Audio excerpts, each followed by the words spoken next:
Law of balancing. क्या होता है लॉ ऑफ बैलेंसिंग? प्रकृति का एक ऐसा नियम जहाँ पे प्रकृति हर चीज़ को, स्थिति को, व्यक्ति को उसके सोर्स में लेकर के आना चाहती है, उसके बैलेंस की तरफ उसको पुश कर रही है, उसके सेंटर की तरफ आने के लिए ऐसी संभावनाएं पैदा कर रही है। मेरा नाम है सारिका सक्सेना।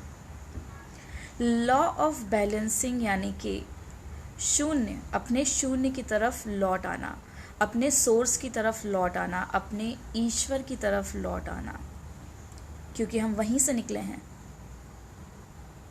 जो शून्य होता है उसमें ही जो धन है और ऋण समाया होता है, यानी कि शून्य में ही प्लस और माइनस दोनों हैं। जीरो में प्लस माइनस दोनों एग्जिस्ट करते हैं।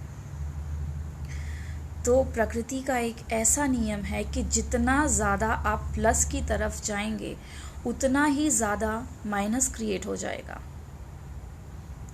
क्योंकि मैटर है तो एंटी मैटर है ही। आप अंधेरे को नहीं भगा सकते, आप अंधेरे को दूर नहीं कर सकते। आप अगर ये चाहें कि मैं अंधेरे को दूर भगा दूंगा, ख़त्म कर दूंगा, तो ऐसा कभी नहीं होगा, क्योंकि ये लॉ है। आप अपना सिर्फ एक दिया जला सकते हैं। तो अक्सर लोगों की ये शिकायत होती है कि हम तो बहुत अच्छे हैं, हमारे साथ ऐसा क्यों हो गया, इतना बुरा क्यों हो गया, या अक्सर जो अच्छे लोगों के साथ ही बुरा क्यों होता है। तो वो तो होगा ही, वो तो नेचुरल है, स्वाभाविक है, क्योंकि जितना ज़्यादा आप अच्छा क्रिएट करेंगे उतना ही ज़्यादा बुरा क्रिएट हो जाएगा। ये नियम है, this is law of balancing. तो इसको समझें कि किस तरह से काम करता है। इसीलिए जीवन में बैलेंस में रहने की बात होती है, सेंटर में रहने की बात होती है, शून्य में रहने की बात होती है, यानी कि न ज़्यादा प्लस क्रिएट करें न ज़्यादा माइनस, क्योंकि जितना ज़्यादा आप प्लस क्रिएट करेंगे उतना माइनस ऑटोमेटिकली क्रिएट हो ही जाएगा। कोई विचार आता है, एक थॉट आता है, हमें कोई आइडिया आता है, जैसे कि आप कुछ करना चाहते हैं, तो उसके समान ही एक एंटी थॉट आके भी खड़ा हो जाता है। एक नहीं, कई खड़े हो जाते हैं कि कैसे होगा, कब होगा, कर पाएंगे या नहीं कर पाएंगे। तो यदि अगर आपने एंटी थॉट पे फोकस किया तो वो काम कभी नहीं होगा। अगर आप एक ही भाव में रहे, एक ही विचार में रहे, तो वो काम ज़रूर हो जाएगा। तो इस लॉ को समझते हुए इसे अपने लाइफ में अप्लाई करें। बहुत ज़्यादा अच्छा बनेंगे तो बहुत ज़्यादा बुराई मिलेगी ही, ये नियम है।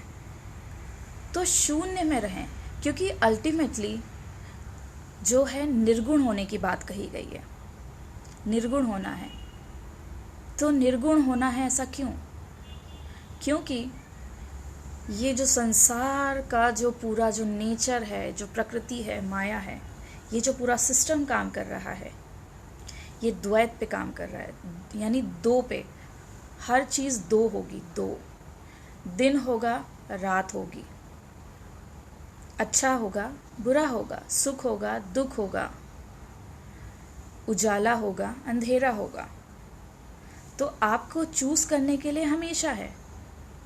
पर क्या ये पॉसिबल है कि आप इन दोनों से परे हो जाएं?